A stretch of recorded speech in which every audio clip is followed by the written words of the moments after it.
So I was in the process of giving you your imaging review feedback for your pulmonary POCUS submissions, and as I was trying to explain the mirror image artifact, I realized that I was confused.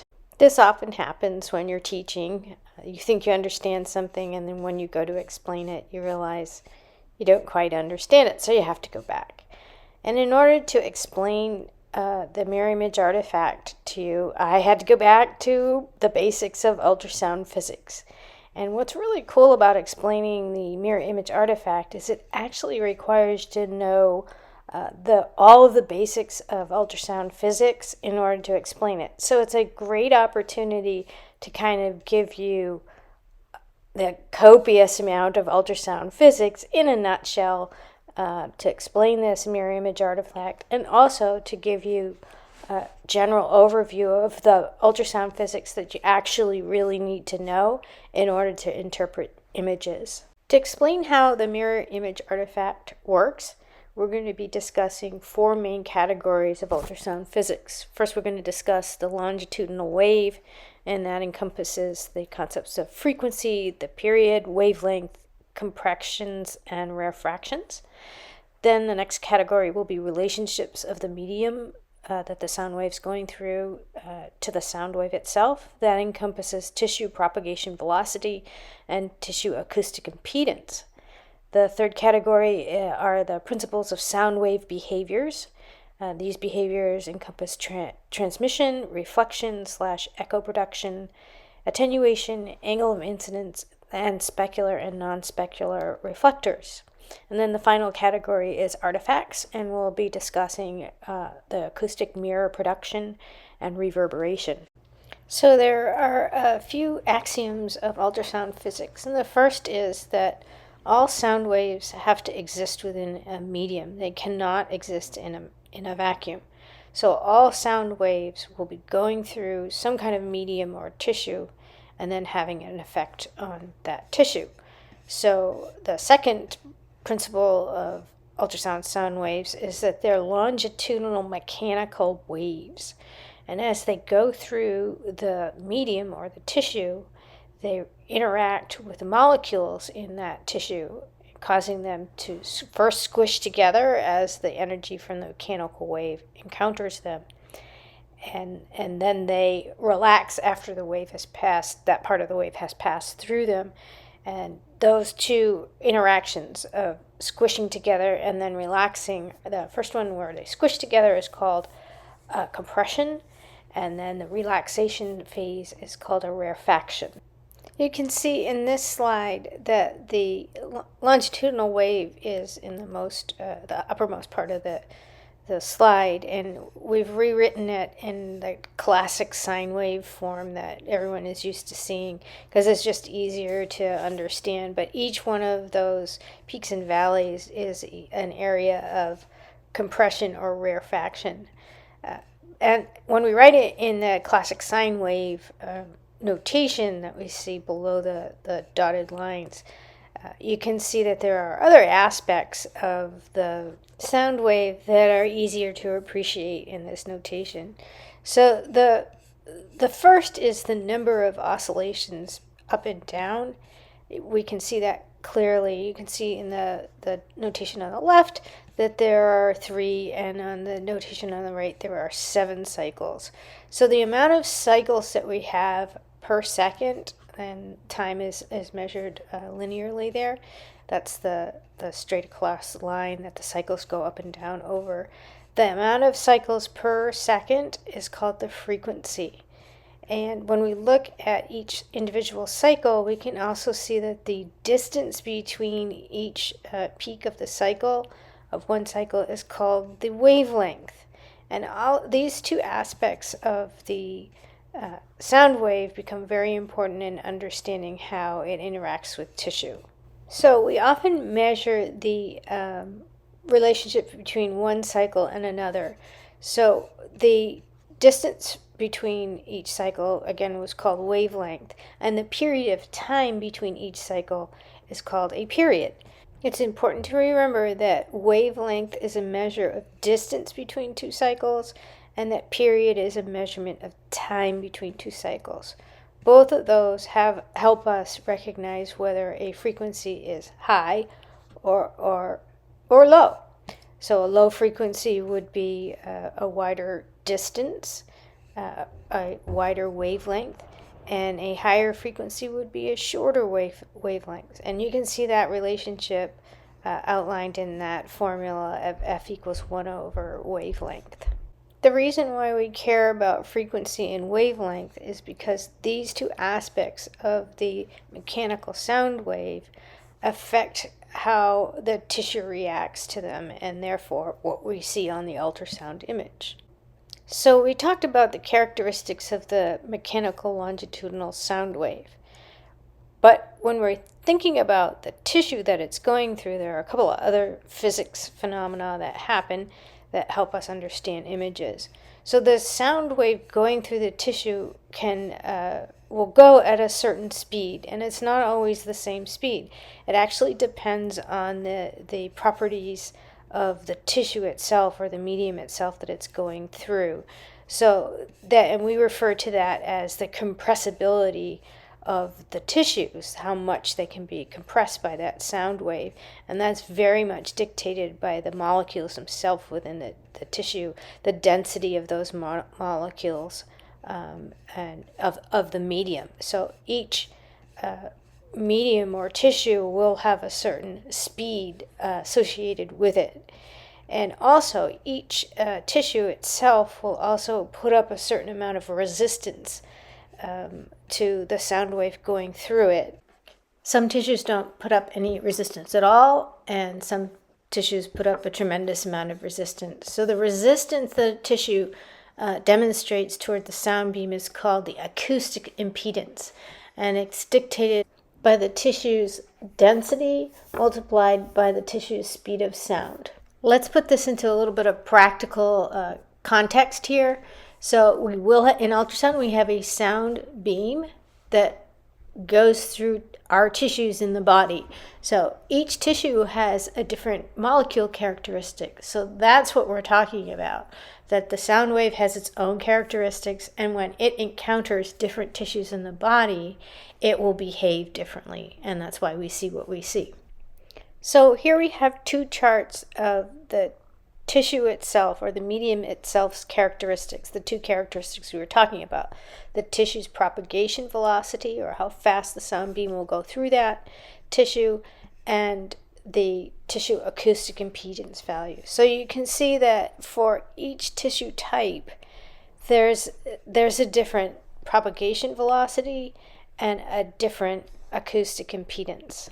And these differences between the tissues account for why we see what we see in the ultrasound image in terms of its echogenicity. So this makes sense if we look at the two charts on propagation velocity and acoustic impedance side by side and compare similar tissues like bone and bone. So for bone, the tissue propagation velocity is very fast because it's a very dense tissue, and its acoustic impedance is very strong as well. So it puts up a lot of resistance to the compression, and the speed of sound is very, very fast. As opposed to lung, which has a propagation speed of 500 meters per second, which is slow, compared to the average soft tissue, which is 1540 meters per second. And it also does not put up a lot of resistance to the sound beam, and its acoustic impedance is only 0.26 rals. Now that we understand a little bit about the tissue medium that the sound wave is going through, we come to a third axiom of ultrasound physics. You can't generate an echo if there isn't an acoustic impedance difference between two tissues. As you can see in the diagram here, you have two tissues interfacing, each with 1.64 rals, and the sound beam simply just goes through them without sending back any echoes. But if you look at the interface to the right, you see one interface which is 1.64 rals, interfacing with another tissue type that's only 1.32 rels. And because there's a difference in acoustic impedance, part of the sound wave goes through into the less strong acoustic impedance, and part of it turns around and comes back as an echo, which will be depicted as echogenicity in the ultrasound image. Now that we understand how acoustic impedance differences generates an echo, we can start talking about sound wave behaviors. So you can see in this diagram that we have a sound wave that's the big red arrow, and it's encountering a, quote, reflector A, which is the blue line. And that's just simply an acoustic impedance interface there, so there's a difference in acoustic impedance between where the arrow was to the left of the blue line and where it is once it hits the blue line. So that acoustic impedance difference causes a echo to go back. That's the gray arrow. And then part of the sound wave goes through, and that particular behavior is called transmission. So we have transmission and we have reflection. And that beam that does transmit through will then continue through to the next tissue level or next reflectors until it finally peters out, which is called attenuation. If we look at the second line of the diagram, we see transmission of the initial wave, the red arrow, hitting the blue reflector, sending part of itself back as an echo, a light gray echo, and then part of the beam continues through transmission to the next reflector. And the next reflector has a different acoustic impedance from reflector A. So reflector B has a different acoustic impedance than reflector A. And because of that, we see a darker shade of gray. How the ultrasound machine determines which shade of gray, light gray, dark gray, or white, has to do with the acoustic impedance. If a structure has very little acoustic impedance, it will be dark. And if a structure has a lot of acoustic impedance, it will be bright white or hyperechoic. And you can see what that would look like in the third line of this diagram. You have the transmission. It hits a very strong reflector with lots of acoustic impedance, and that's reflector C. And what happens is that the sound wave just sends all of itself back as an echo, and there's no through transmission, and this is usually where we see posterior shadowing. Now that we understand about how echoes are generated and acoustic impedance, and how the echo comes back and is reflected on the screen as a certain echogenicity in terms of a lighter shade of gray or a darker shade of gray or hyperechoic. How does the ultrasound machine know where to put these echoes in the image?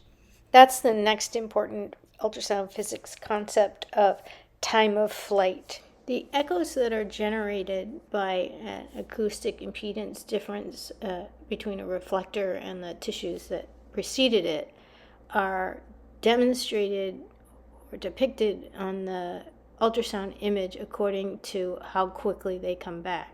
So that means that when an ultrasound beam goes out and it hits a reflector that's closer to the transducer or closer to the skin, those echoes will be depicted in the image closer to the transducer, which is always the anterior part of the image. If we look at the second line of the diagram, you can see that the transmitted sound beam comes in, it hits reflector A, sends part of itself back, and part of it continues on through transmission and hits reflector B. And reflector B has a different acoustic impedance and density, so that the echo that comes back is weaker, so it's of darker echogenicity. It also appears further down in the image, more posteriorly, as you can see in the second line, the depiction there, that reflector B is more posterior in the image. And that's what we mean by the concept of time of flight. So any structures that you see that are more posterior in the image are echoes that have come back later. Finally, if we looked at the third line, which is reflector C, we can see that a transmitted sound beam has gone through and it has hit reflector C, which is anterior, closer to the skin, closer to the probe. Since it's such a strong reflector, it has such a high acoustic impedance, probably something like bone, you can see that there is complete reflection and no transmission. And that would result in what we see in the time of flight image to the right, where you see reflector C annotated, and then posterior to that is all of the posterior shadowing because there's no through transmission. Hopefully that makes sense, but there are a few assumptions that we've made about the sound beam that are incorrect. We're assuming that the sound wave always travels in a straight line, and that we're also assuming that structures that are reflectors are always smooth or bigger than the sound wave itself. And we also are assuming that the sound wave always hits the structures at a 90-degree angle. So why do we care about the sound wave and whether it's traveling in a straight line, or it encounters a rough surface, or it encounters a reflector that's less than the wavelength of the sound wave itself? When transmission and reflection don't travel in a straight line, it causes errors in the time of flight, and errors in how and where the ultrasound machine places these echoes in the ultrasound image that we see. These errors in echo display are the basis of ultrasound artifacts. And these artifacts can indicate normal physiology, as we see in this mirror image artifact that we're trying to understand, or they can indicate pathology, as we see in B lines. So we'll start with the angle of incidence.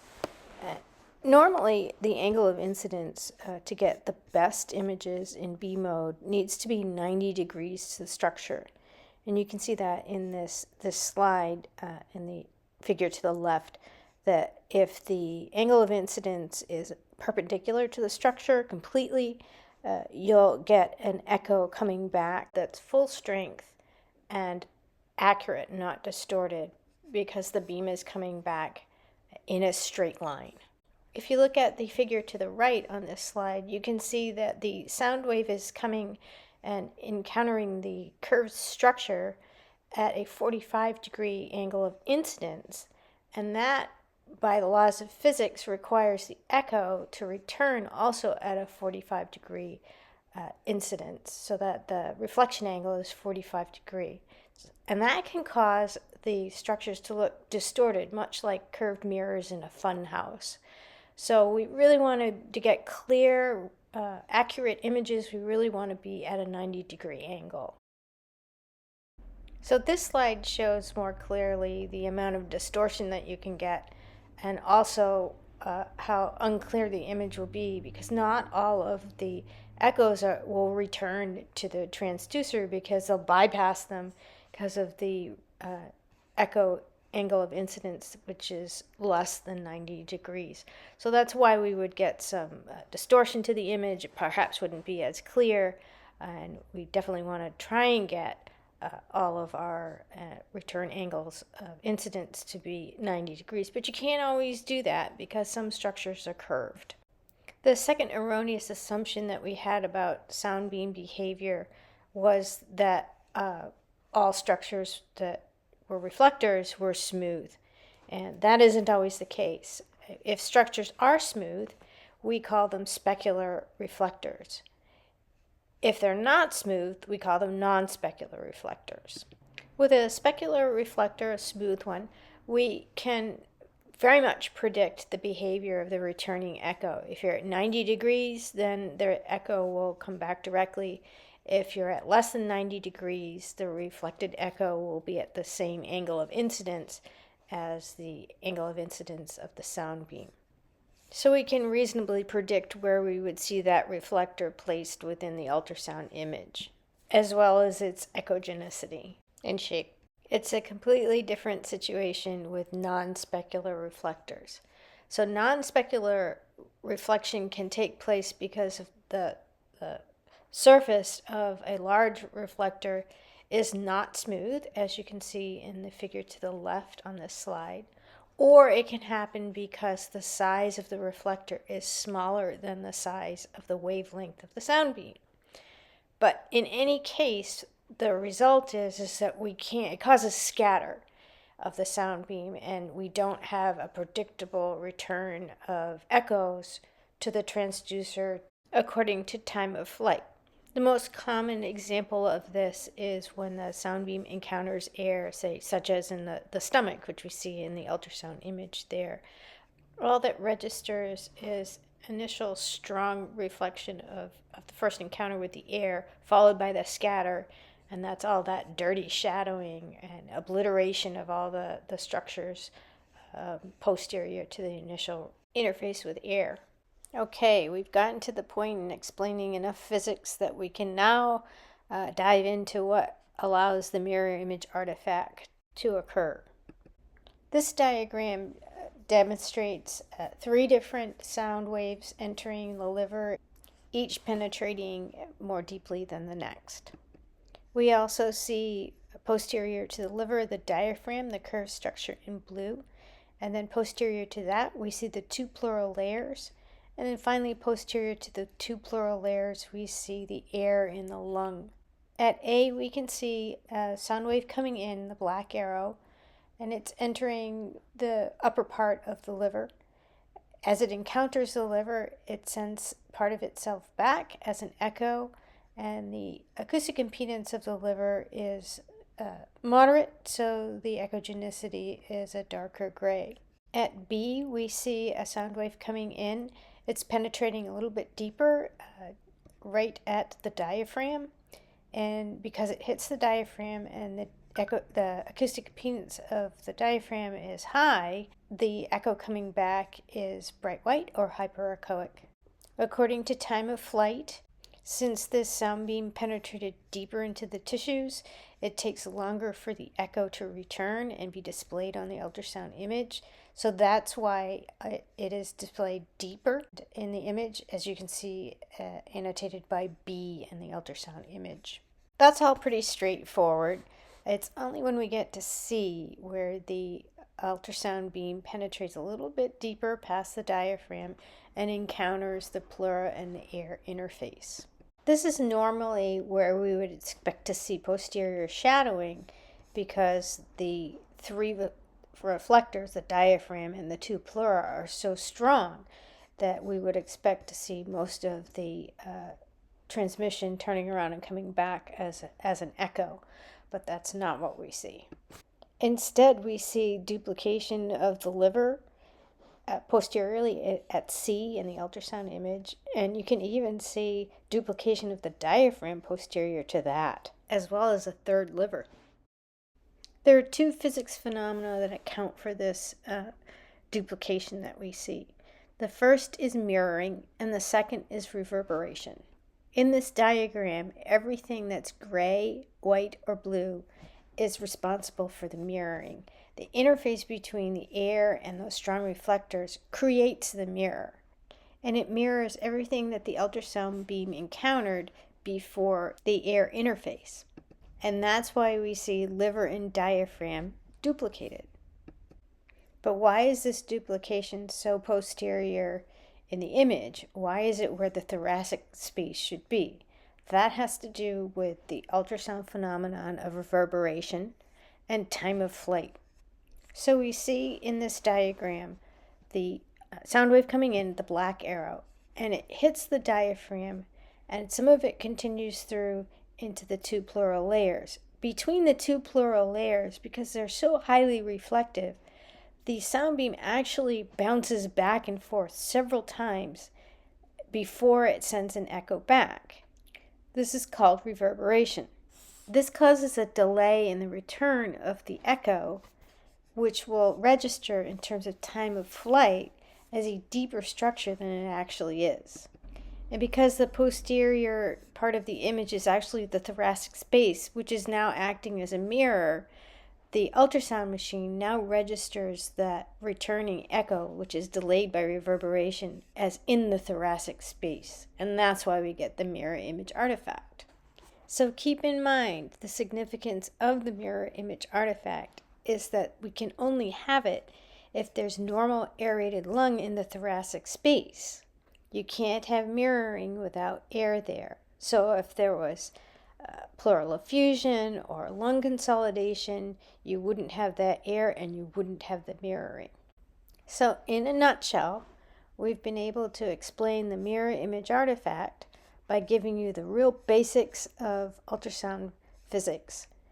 We learned about the longitudinal mechanical wave, frequency and period, wavelength, compression, and rarefactions. We learned about the relationship of the medium to the sound wave, that's tissue propagation and velocity. We learned about tissue acoustic impedance, which is really, really important for understanding reflection. We learned the principles of sound wave behavior, of transmission, reflection, production, attenuation, angle of incidence, specular and non-specular reflectors, and then we finally learned about the two important artifacts of acoustic mirroring, production, and reverberation. That's a ton of ultrasound physics, and it all can be learned by explaining the mirror image artifact. So if you're stuck with this, you now know the real basics of ultrasound physics.